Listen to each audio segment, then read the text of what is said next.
Shalom, jumpa lagi di hari yang baru ini, hari yang penuh berkat. Mari kita akan renungkan firman Tuhan, kita berdoa.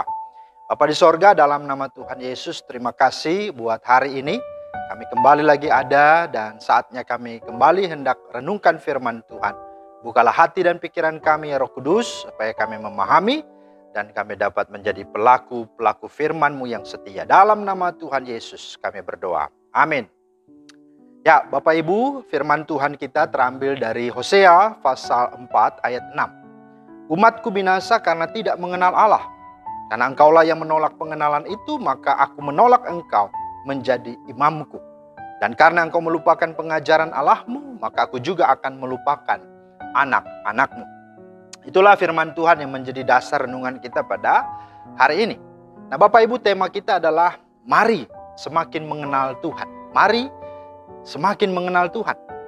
Nah, puji Tuhan kita sudah ada di tahun 2021. Maka mari kita harus semakin lebih lagi. Dalam hal apa? Mengenal Tuhan. Kata semakin itu artinya apa? Kita harus lebih giat lagi. Lebih sungguh-sungguh lagi. Lebih tingkatkan lagi. Ya, yang tadinya 2 bisa jadi 4. Yang tadinya 4 bisa jadi 6. Bisa jadi 8. Nah, kayak gitu ya.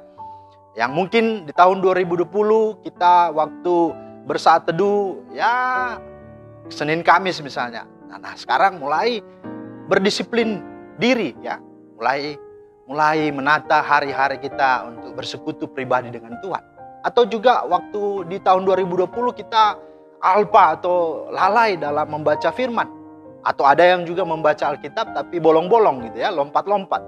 Tapi mulai sekarang mari kita lebih lagi semakin ya untuk mendisiplinkan diri, mulai teratur dari Kejadian ya sampai kitab Wahyu. Nah, itulah sesungguhnya ya tujuan dan maksud daripada tema ini. Nah, pertanyaannya ya, mengapa kita harus mengenal Tuhan? Mengapa kita harus mengenal Allah itu? Ada beberapa hal. Yang pertama, karena inilah yang disukai Tuhan. Inilah yang dikehendaki Tuhan, lebih daripada korban persembahanmu. Ya, lebih daripada apa yang kita berikan kepada Dia. Mengenal Tuhan itu yang disukai Tuhan. Kita bisa baca itu dalam Hosea 6 ayat 6. Ya, Hosea 6 ayat 6 berkata begini. Ya, sebab aku menyukai kasih setia dan bukan korban sembelihan, dan menyukai pengenalan akan Allah lebih daripada korban-korban bakaran. Ya, orang bisa memberi persembahan tanpa mengenal Tuhan. Bisa saja pamer, bisa saja riak. Tapi kalau orang yang sungguh-sungguh telah mengenal Tuhan, dia sungguh pasti memberi persembahan yang sungguh dasarnya karena dia sudah mengenal Tuhan. Itu yang Tuhan kehendaki. Ya. Nah, yang kedua, mengapa kita harus mengenal Tuhan? Karena inilah juga yang disukai Tuhan lebih daripada kepandaianmu, kebijaksanaanmu, kekuatanmu, dan kekayaanmu. Ya. Kita bisa temukan itu di dalam Yeremia pasal 9. Ayatnya yang ke-23 sampai 24. Ya. Di sini dikatakan, beginilah firman Tuhan, janganlah orang bijaksana bermegah karena kebijaksanaannya, janganlah orang kuat bermegah karena kekuatannya, janganlah orang kaya bermegah karena kekayaannya. Tetapi siapa yang mau bermegah, baiklah bermegah karena yang berikut, bahwa ia memahami dan mengenal aku.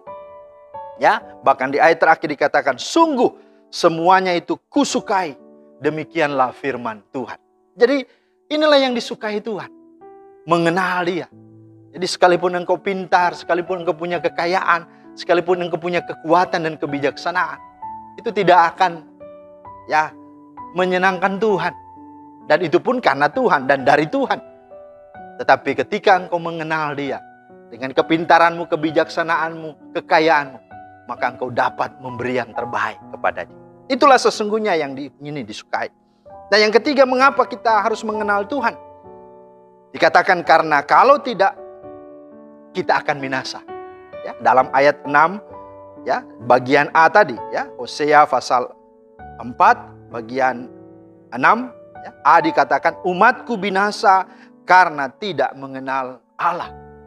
Saudara, ya, kalau ya kita tidak mengenal Jokowi, ya, itu nggak ada pengaruh apa-apa. Kita tidak binasa kan? Kalau kita tidak mengenal Megawati, SBY, Prabowo juga kan nggak pengaruh gitu ya. Mengenal Tukium, Pak Ijo gitu ya.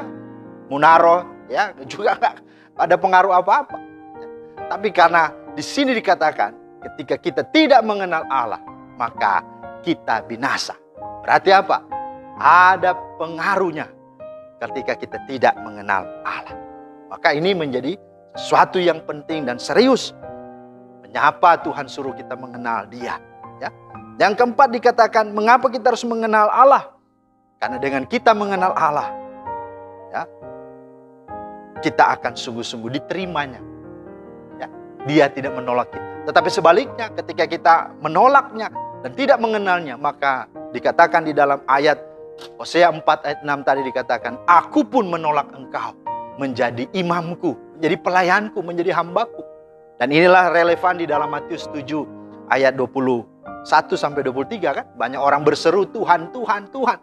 Kata Tuhan, aku tidak mengenal engkau. Bahkan mereka berkata, bukankah kami bernubuat demi namamu, mengusir setan, menyembuhkan orang sakit. Ya, kata Tuhan, aku berterus terang, enyahlah engkau, hai pembuat kejahatan. Aku tidak mengenal engkau. Jadi, saudara, jelas di sini. Ya, mau apapun pelayanan kita, kalau kita tidak sungguh-sungguh mengenal Dia, menolak segala apa yang diajarkan, maka Dia pun menolak kita. Bahkan dalam ayat yang kita baca tadi bagian B Hosea 4 ayat 6, di sana dikatakan apa? Ketika engkau tidak sungguh-sungguh menerimaku, tidak mengenal aku, maka aku pun akan melupakan ya engkau, bahkan melupakan anak-anakmu. Wow, itu sesuatu yang serius. Ya, Tuhan tidak lagi mengindahkan. Dan itu berarti ya hidup kita tidak akan diberkati Tuhan. Nah saudara, inilah yang membedakan kita dengan Daud. Dikatakan Daud berkenan di hati Tuhan. Sehingga di dalam Matius atau Mazmur ya, 37 ayat 25 di sana dikatakan, waktu aku muda sampai aku setelah menjadi tua, tidak pernah aku melihat orang benar, anak cucunya meminta-minta roti. Ini artinya apa? Ini karena Daud mengenal siapa yang dia percaya. Daud mengenal Tuhan. Maka menyadari akan urgensitas dan signifikansi pengenalan akan Allah ini, maka Imam Ezra dalam Ezra 7 ayat 10 dikatakan, Ezra bertekad untuk meneliti Taurat Tuhan dan melakukannya serta mengajarkan. Ini bicara pengenalan secara kognitif, kognisi, secara pengetahuan. Dan inilah yang sesungguhnya harus kita pahami. Kita belajar firman, renungkan firman, dalami firman. Karena firman itu adalah pikiran, perasaan, dan kehendaknya Tuhan di situ. Yang kedua, menyadari urgensitas dan signifikansi pengenalan akan Allah ini.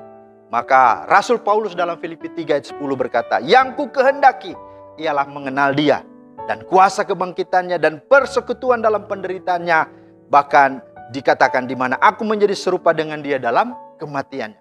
Ini berbicara mengenal Allah dalam hal afeksi atau dalam hal spiritualitas kehidupan iman seseorang.